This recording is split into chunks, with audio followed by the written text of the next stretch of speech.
Today we're talking about Mortality Paradox. Hey everybody, this is Tom. Tom's tech show. I have my other talk show and do things that are not related to technology or science fiction-y kind of stuff over on my talk show. Maybe more political, maybe things like that. So you're going to watch some of that. Go on, head over to Tom's talk show. But right now we're talking about technology things, and that's going to be, of course, something sci-fi, which has been back on the air, which is, of course, the Orville. Yes, we had an episode called Mortality Paradox, and it started out like a kind of normal episode. There's some new thing that, something they need to go and discover and look about. That's something's different, so what we need to go check it out, kind of thing, which is kind of a Star Trek thing, right? We need to go run off. There's something we need to go investigate. And they find some different things, like a school. They find some other, they don't have too many pictures of it here, some other things down on this planet.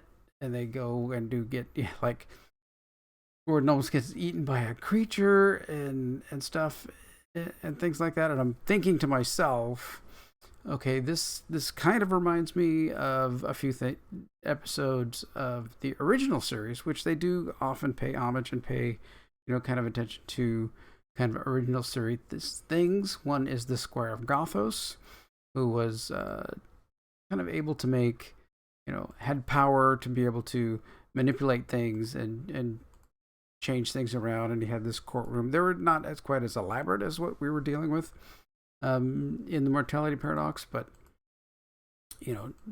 had power to do things, change things, freeze things, inside this universe that he had created on this planet that was his own little planet to play with. And this was a little bit different situation in Square of Gothos, right? It was actually the parents, he was the child, and the parents were allowing him this planet to play with. So I thought it might be something like that. There's some kind of being or something that's been given this planet to play with and to test, these new creatures that they've lured in. Also, there's another Star Trek original series episode has kind of a similar thing, which is, of course, the cage, which allowed, the Jeffrey Hunter character to live in different situations, and put him in different situations, different scenarios, different things to try and they were trying to actually foster a new race of workers to take care of their machinery and everything like that. So the point where it's showing different scenes and putting them in different environments is the same, but the outside premise kind of breaks down pretty quickly in comparisons. But so Mortality Paradox, we have to go back to the last episode of the first season, which is Mad Idolatry, where, of course, they beam down. Transport, beam down. No, they don't have beaming. They take shuttles. And Commander Grayson goes down to a planet, and a little girl is shocked by her and falls down and gets hurt. And, of course, Kelly, being compassionate, heals her. And then that causes all kinds of craziness to ensue, that they start worshiping this Kelly figure. And they try and explain to them that, no, that's not what it is. I'm just a person. And they come back and, more badness is happening. So this planet goes away and comes back and only lives in, our universe, our dimension for a short period of time. Then it goes away for, hundreds of years and then comes back. So switching back and forth. And through that, their lives, their technology, their everything just increases every single time they're in our side of the universe, basically.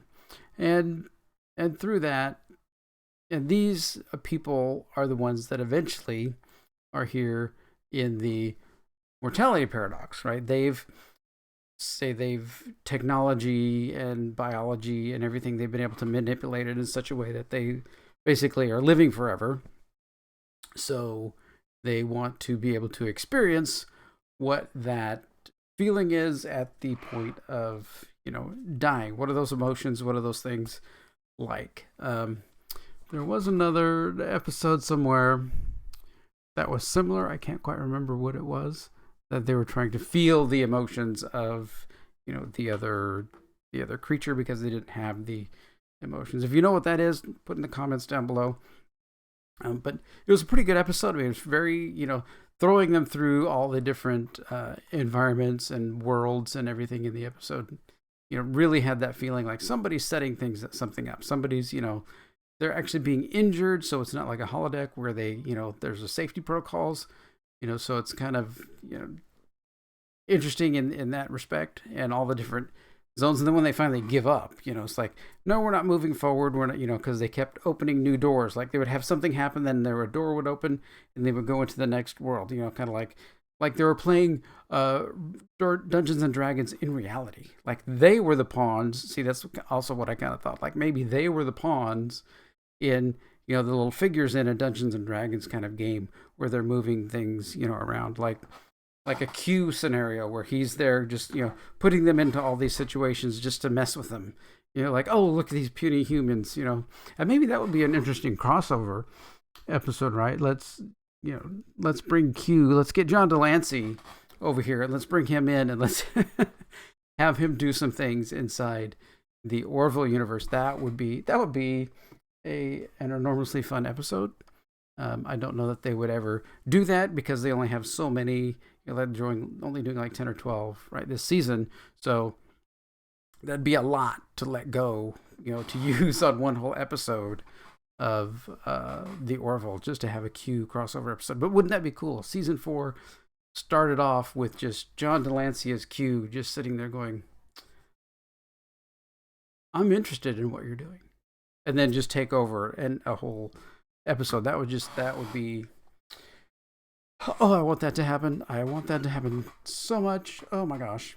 I was at a convention once and John Delancey was there and he was at the autograph table. He had to leave, but he didn't want to leave people without, getting their autograph. I mean, it was a free table. So it was a creation convention and you just had to line up, right? You didn't have to pay for these autographs. You just had to get in line. And they were signing the autographs and heading out. So he had to leave. He had a plane to get to or something. So he came around the corner and all these people are lined up and he goes, "Bye, see you later." And everybody's like, "What, you're leaving?" And he goes, "I'm just kidding." He said, "Get your pictures out. I'm going to run down the line." He goes, "I got to go to catch an airplane. I'm going to run down the line. I'm going to get everybody signed. I'm going to do it all. So just get your stuff out. And I'm going to head right on down the line." So he grabbed a couple of pens, couple of permanent markers, and everybody had their pictures out for him to sign. There's like, "Okay, go," and boom, boom, boom, boom, boom, boom. He just went down the whole row and everything and got everybody signed off really quickly. And it was nice for him to do that. He didn't have to or anything, but we were still in line for Rene Bergenois, who was also signing at that convention. So he was very grateful and everything and very kind to everybody as you went through the line and stuff. So, and I'm waiting really for the full Orville convention where we get like a full cast of Orville actors to be at a convention this next weekend.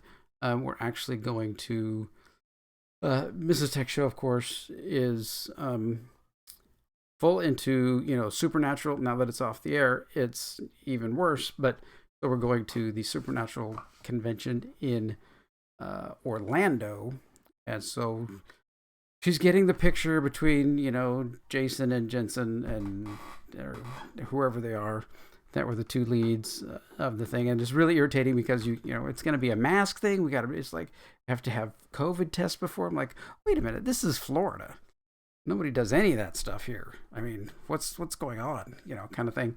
But anyway, that should be fun. But I mean, seriously, an Orville convention, wherever it is, that's a fly there. That's a do whatever it takes to get there, drive there, I mean, I can work in the car and drive across the country. I mean, that's fine. I've got a remote job anyway. So yeah. But anyway, this was a very good episode. It was good. It slightly, because of the whole moving between environment and environment, and we've seen this before in Squire Gothos and the Cage kind of thing. We knew there was something going to be, some trigger at the end, some big reveal at the end for who's been doing all of this and stuff. So that was a little bit predictable, but still kind of fun, going through the whole episode. So, all right, the episode tonight, since this is Wednesday, the next episode is supposed to be amazing. I've seen posts by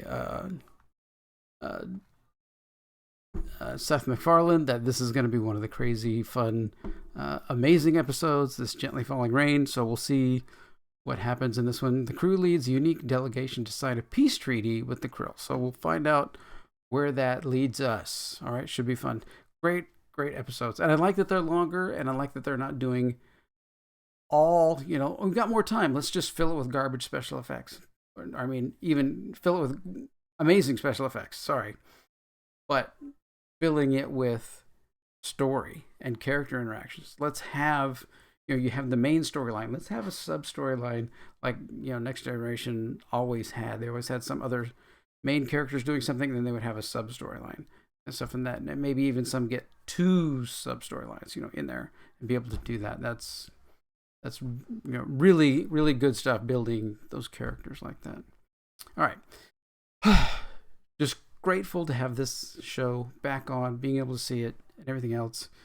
What do you think? Are we going to get a good episode tonight? What did you think of the Mortality Paradox? I mean, did you catch on right away that it was kind of somebody playing and pulling the strings or not? All right. Let me know in the comments down below. Like, share, subscribe, all the stuff that we do on YouTube. And thanks for watching.